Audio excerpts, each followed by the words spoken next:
There you go. Okay. So can everyone see my screen? Yes, you want to put it in slideshow mode. Oh. Sorry. Okay.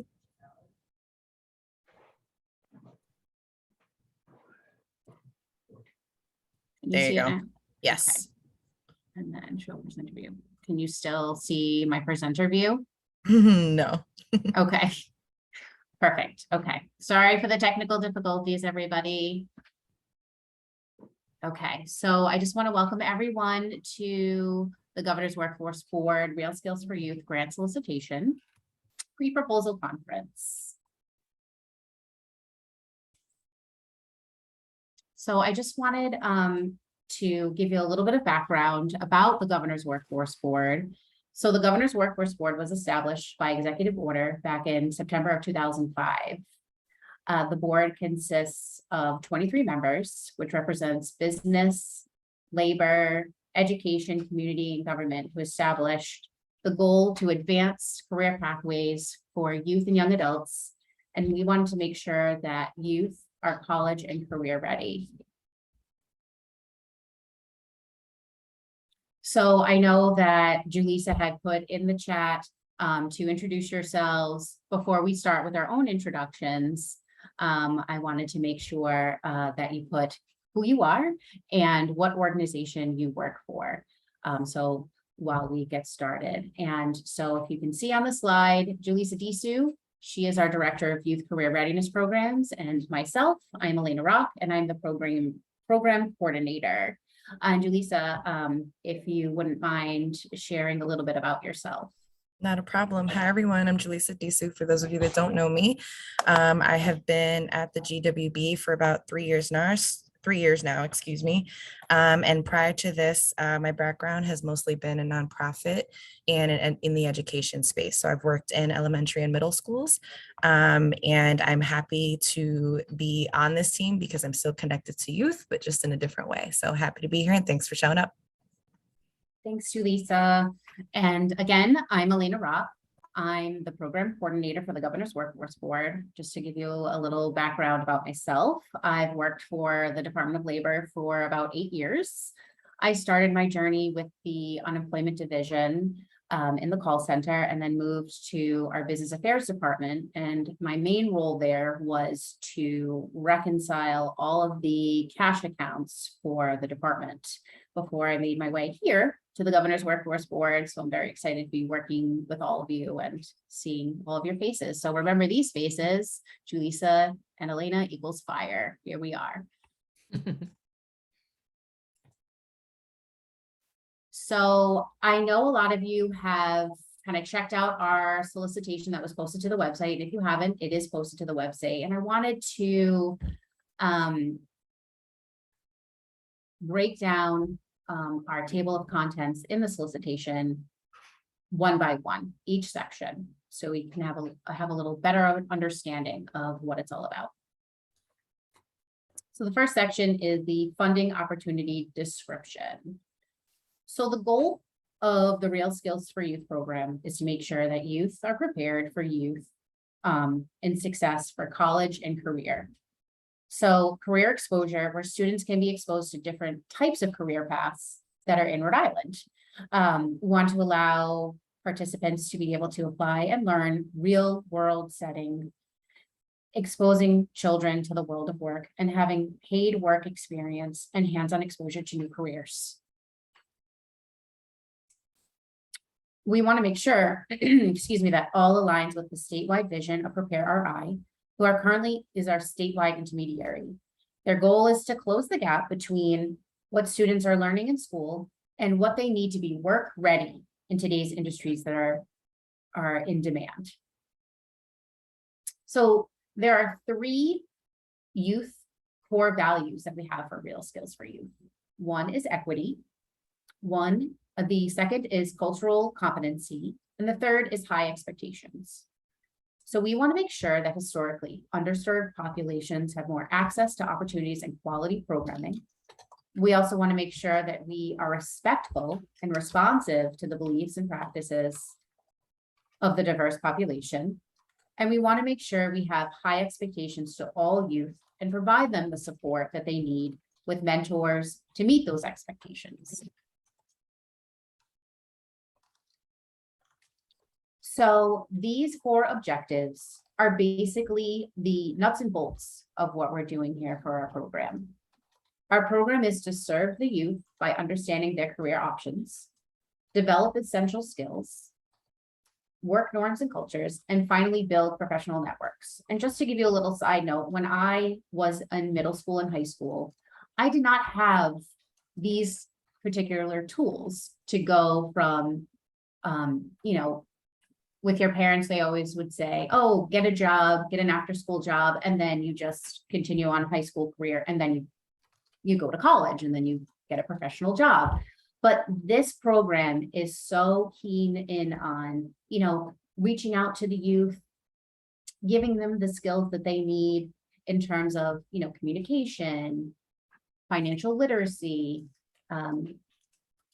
resume building, job shadowing, all of those things, and understanding what options are out there for them with careers that they're interested in, and being able to work in, understand work and their culture and what that means, and building professional networks and networking with all different types of people within the community and receive jobs. So that's the big piece. The second section is award information. So we are going from a fiscal calendar cycle to a regular calendar cycle. Starts January 1st to December 31st. The awardee will have the opportunity to renew funding up to 2 additional years. So for the start of the award, so 2 additional years from the start. Elena, I'm so sorry to interrupt. I think there's someone in the waiting room. Would you mind Oh. letting them in? That's okay. Sorry. I just couldn't say it on my end. That's all right.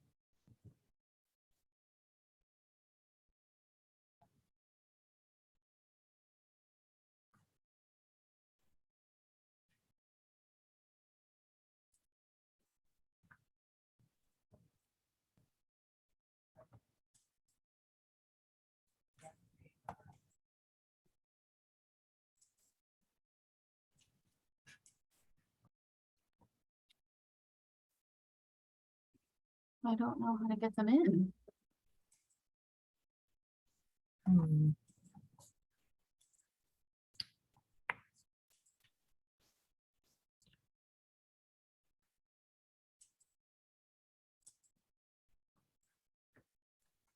All right. If you can on your end, love, that's okay. I will figure it out on my end. Go ahead and keep I'm going. so sorry. No, Thank you're fine. you. No worries.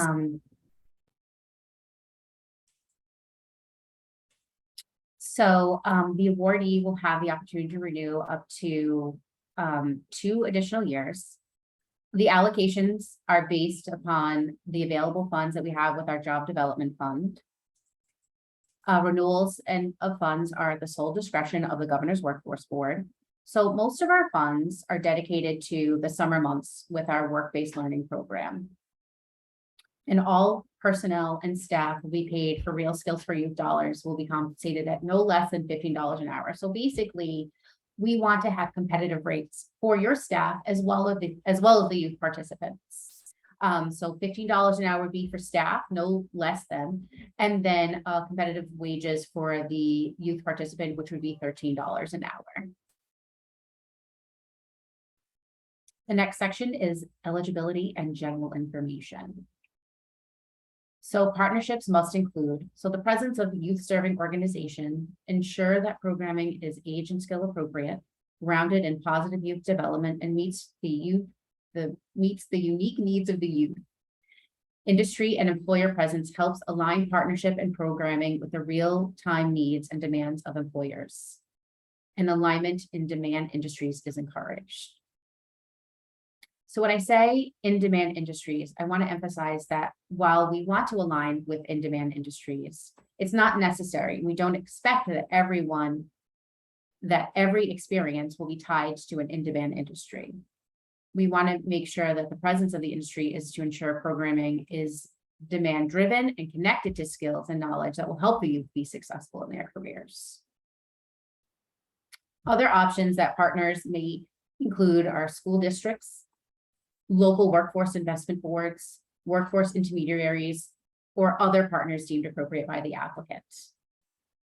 So the next section we want to talk about is basically the nitty-gritty of the program, the major elements of the program. It's work readiness training, which is required, career exploration, and work-based learning. So the mandatory component of the program is work readiness training. Work readiness is the most important component for work preparedness, which youth have asked for more support in the past. This is a required component to any of the applications. So if work readiness is scheduled for the first few weeks of your program, let's say, because it fits better with the overall structure of your program. For example, I've seen in the past where they've had an essential skills bootcamp week. Then the workshops and trainings provided must refer to it and connect to these activities that take place thereafter. So we don't want to make it be like a 6-hour training session and then it's a once and done and then it's forgotten. We want the work readiness training to allow the youth to learn the skill and actively practice the skill. For example, with resume development, job search, interview skills, mock interviews, email etiquette, financial literacy. All of those things are these components. I did have the ability to go out in the summer months and see a work readiness training, multiple of them, but one that stood out to me was they were doing a email etiquette class, and they gave the students the ability to see an email that was a really good business type email and a not so good. And they had the opportunity to write their own email and practice and rework it. So that was like an excellent example of how we want these youth participants to, start thinking, using their email. They're super good at it. I actually didn't even have email until I started college. So all of these young kids are great at email. We just want to fine tune their skills and give them a little bit more business type oriented classes. So the next major element is career exploration. So this, we want to focus the curriculum and activities geared towards youth participants in elementary or middle school. So the purpose would be, we want the career exploration to give them interest in different types of industries, occupations, and career pathways, and how that fits into their personal interests. They can use either personal career interests, strengths assessment surveys, being able to job shadow at different site visits to workplaces, interactive career fairs, career panels, things like that. They're able to have guided research with Wingspan or ONET.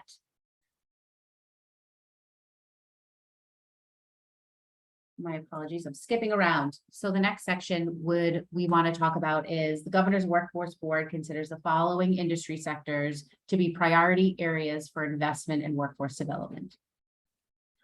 So unfortunately, you don't have to be exactly in one of these priority sectors in order to be a part of the Real Skills for Youth program. These are just areas for investment for workforce development.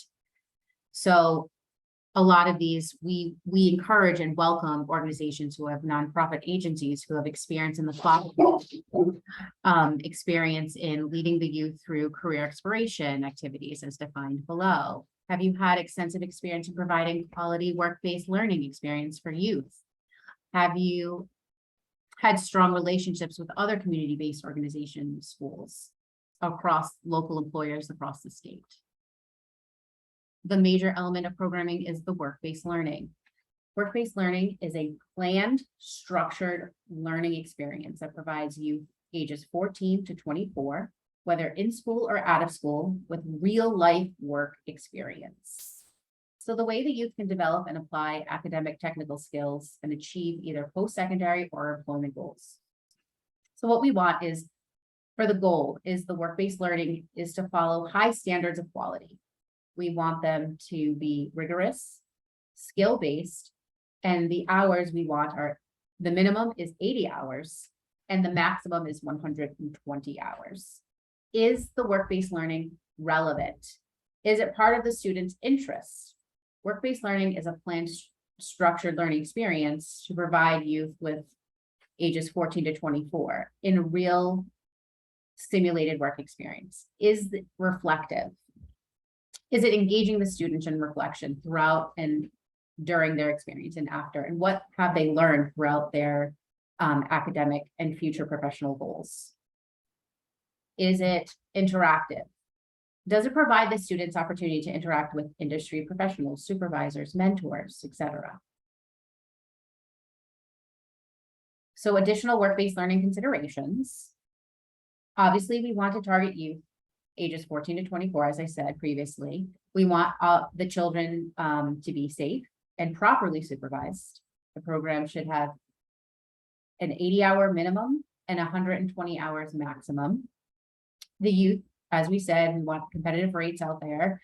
A lot of, jobs that are in the workforce are paying high wages, $15 to $20 an hour. So we want to make sure that we are also paying them competitive wages. So we're doing the $13 an hour. If it is a class-based activity, they can either receive a stipend or academic credit. If there's classroom time needed, it can either be unpaid or obviously receive an incentive gift card. As you know, a lot of our, and if you don't already know, a lot of our funds were dedicated wages and stipends to the summer months because most of our students and youth participants are doing all of this work-based learning activities in the summer months. The program partner, if you are a program partner, you must maintain participant wages, records, timely timesheets, W-2s, and other tax paperwork, and a signed employer agreement outlining employer responsibilities. So the fourth section of the table of contents is the application format and submission information. So this section, this is everything that you need for your checklist for the grant proposal. So when you are submitting your application online to our email address, which we'll get to in future slides, the cover page, the application narrative chart, staffing plan, the budget, the signed fiscal assurance forms, copy of the applicant W-9 form, and obviously the checklist to help you. So when you are submitting, we want it to be in a specific order, which would be this order as well. So the proposal narrative, this breaks it down A through G of everything that has to be in the proposal narrative and how many pages maximum for each section. So there's the program impact, which is 2 pages. What is the objective of the program? Partner engagement, 2 pages max. The lead applicant and other partners and rationale, what are their roles? Youth recruitment and placement. What is the target population? What is the expected number of youth served? The program plan and charts. What is the plan for your program? What are your expected outcomes? What is the timeline? What is the schedule? For work readiness, 2 pages maximum. How are we going to implement the work readiness training? How are you going to implement, how are you going to do, resume and cover letter development, financial literacy, email etiquette courses, etc. The program quality and improvement, 1 page maximum, plan for quality assessment for your program. Organizational, administrative, and fiscal capacity. Who will be the lead applicant to manage all the funds and submitting the reports to the department? And then there's the staffing plan, which is a 1-page chart that you would fill out, or who's doing what within your organization in regards to the Real Skill for Youth program. The grant evaluation and selection section of the proposal. So once you complete your application, submit it to the department, it goes through an evaluation piece. We score all the proposals based on this rubric scoring chart, based on everything that you submitted. We call them reader raters. So they'll read all of the applications and then we'll rate them based on this scoring system. The grant administration and reporting. So if you are going to be a grantee with us and you are approved, part of the job of you to be part of the Governor's Workforce Board Real Skills for Youth program is doing participant data reporting. So we have a system in place. It's called the data management system, where we would require specific information about the youth participants. And we would ask you to fill out their name, gender, race, ethnicity, the school, hours of their classroom time, work-based learning employer, wages earned. And then once you enter them in, then we'd also want to know what the outcome was. Did they finish their work-based learning activity? Unfortunately, did they have to drop out of the program due to unforeseen circumstances? We need to know all that information. And then another piece would be every summer we send out a work-based learning summer survey. And we require that to be completed by all the youth participants if they are in the program. It helps us to collect quantitative and qualitative data on the skills gained that they've learned and career knowledge. So some important deadlines for you to know. So if you do have questions, I hope that you're asking any kind of questions that you have in the chat where Jaleesa is minding the chat. All questions and answers are due. To be fair for everyone, no questions will be answered after Monday, September 12th. So if you have questions, please email the dlt.realskillsforyouth@dlt.ri.gov. I know that's a mouthful, to that email address, and we will respond to you in a timely manner. And if we don't have an answer, we'll get it to you within 24 to 48 hours.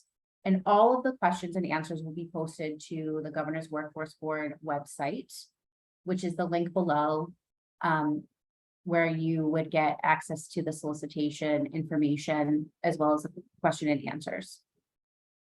The submission for your application is due no later than Monday, September 26th by 4 p.m.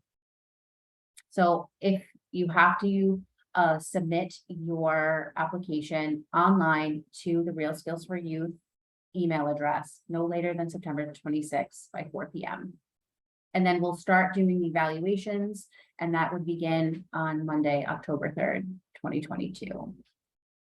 Does anyone have any questions?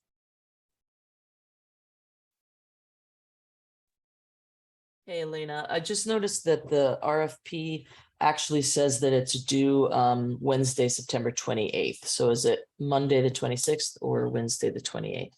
Oh, No, Stump, it's Wednesday, the 28th. I extended it a few days. oh, So my that's apologies. that's a typo on our part. That's Okay. fine. Yeah, All right, thanks. no problem. Hi, I have a question. This is Shauna Ferguson. We partnered with Skills Rhode Island this summer to do their workforce readiness program for their youth, and we ended up going with a high school student, so they paid for it. If next year we continue the program, but we go with a college student, can this grant money be applied to that? I want to make sure that I understand your question. Can you repeat In terms it, of them please? being paid? Okay, in terms of them being paid, these are students that are within the age range of ages 14 to 24. Correct. Okay. With Skills RI. So they are in a program through Skills RI, but you're asking if you can pay their wages with Real Skills for Youth funds. Correct. So if they're high school students, Skills RI pays their wages. If they're college students, we would pay their wages, my company. With this grant, could those funds offset that? Let's follow up offline. I want to make sure that I'm giving you the correct information. I don't want to speak too soon. So Absolutely. I have your information, so we'll follow up with you directly. Okay, Shayna? I appreciate it. Thank you. No problem. And then I see that there's another question in the chat. So Stump, thank you for pointing that out. It is Wednesday, the 28th, y'all, that it's due, not the 26th. So we will make sure that we change that in the PowerPoint before we send it off to you. And then there's another question in the chat. We currently offer some internships during the school year and summer. Is there a formula about percentages of wages for student summer versus school year? At the moment, no. But again, this is one of those questions that we might need to have a little bit further discussion. So Alan, we will also connect with you offline directly so that we can talk through this a little bit further, okay?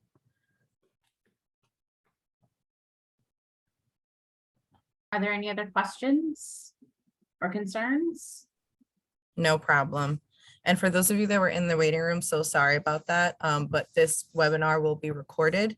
And so we will be sending it to you so that you have the recording. And then as Alina said, the deadline for Q&A is sometime early September. So just reach out to us and we can connect and have a conversation on anything else that pops up. Caitlin, how are you? What's your question? Hi. Hi. So I am thinking about writing in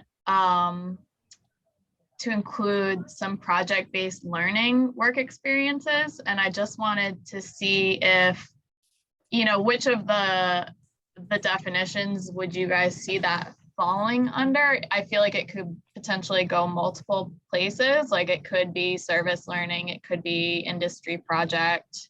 Does it matter that much that I define it super well, or Well, we want to make sure that it's within the definitions of either Yeah. of those, those 5 work-based learning types.